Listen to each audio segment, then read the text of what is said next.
I'm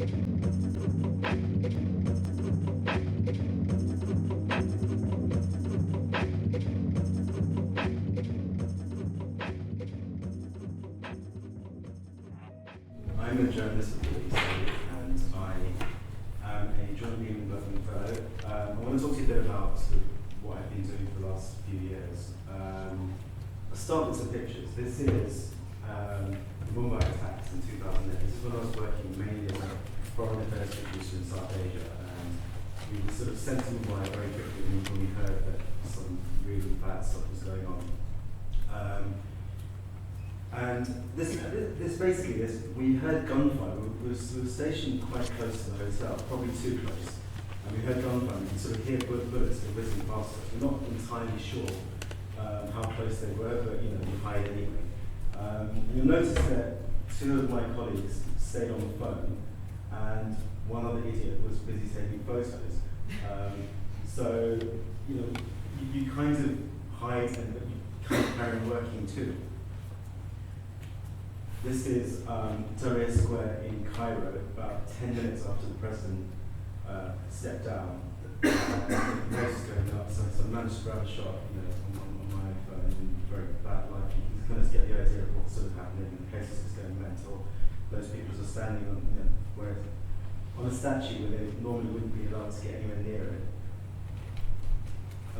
This is Japan in 2011, I think.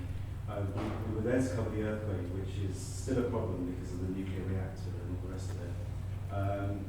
Just outside Tokyo, we felt a massive aftershock, so we went sort of, and hid, which is kind of the default thing that we do. And we came out and this had happened. So it can get a bit hairy sometimes. This is the aftermath of possibly the worst assignment I've ever had. We were covering some floods in Bihar, which, for those of you who don't know, and I think I'm safe in saying this, is the worst part of India. And so there's no infrastructure, no facilities. We stayed in the worst hotel imaginable. And the reason I'm dressed like this is because all my clothes got ruined by the flood water, so I had to buy some clothes locally. And we all obviously look great there. To do these kind of jobs, nowadays you have to have quite strict training.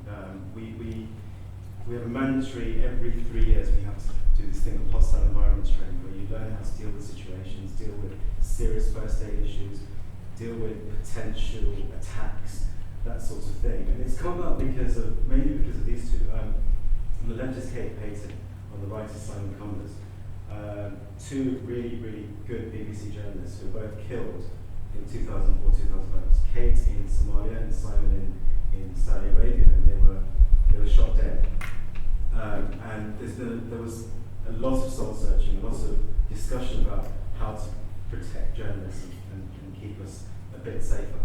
But I work for the BBC, so it means that I'm relatively well protected. We've got the resources to look after our people a lot better than many people have. And this is the kind of training that we do. This isn't real, by the way. This is a scene from a hostile environments course. One of the things that we do, and I spoke to some of you about it last week, was they reenact a kidnap scenario. So you're off out, and they tell you, well, there's a first aid situation, there's been a bombing, you've got to deal with the casualties, you've got to mentally preparing for that. But then they stop the car and put a gun to your head and march you off and sort of treat you as hostages and rough you up a bit and all that sort of stuff.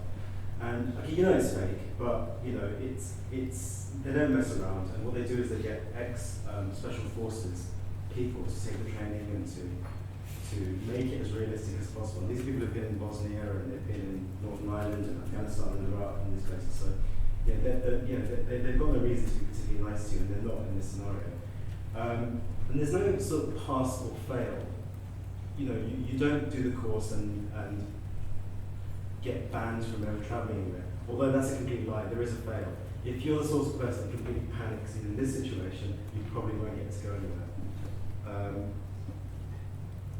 When I was growing up, I thought that was journalism.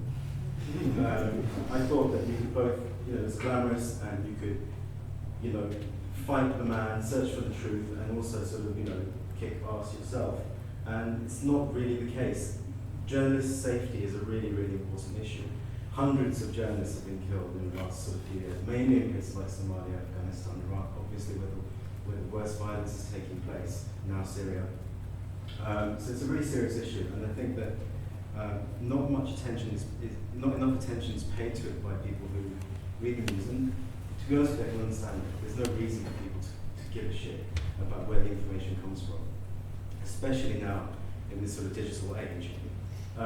We're at a time when you can get information from practically anywhere. A journalist does not have to go anywhere to produce the report, to create the story. I've been on both sides. I've been in the field, doing all that sort of stuff. I've also sat at a desk in London, putting together material from Twitter, from YouTube, from Vine, even from wherever you can get it, people sending your stuff, and putting together pretty good reports, pretty accurate stuff, completely accurate stuff. But the quality it's not enough. It's people are sending in better and better quality material to us, and better and better quality materials just available out there. This is a scene from a really big story of last week. This is the Kenyan mall, and there's scores of people were killed by Al-Shabaab terrorists. And Tyler Hicks, who's a very famous photographer, just happened to be shopping that day, and so got caught up in it. But his sort of instincts kicked in. He had his camera with him, which is amazing in itself, and he took a series of really dramatic shots, and this is just one of them. And you can see the whole series; they're very cinematic. They're incredible. And the point I'm going to make is that in this digital age, is there still a place for journalism like this? People actually going there and putting themselves at risk and getting the best quality material, putting themselves in the audience,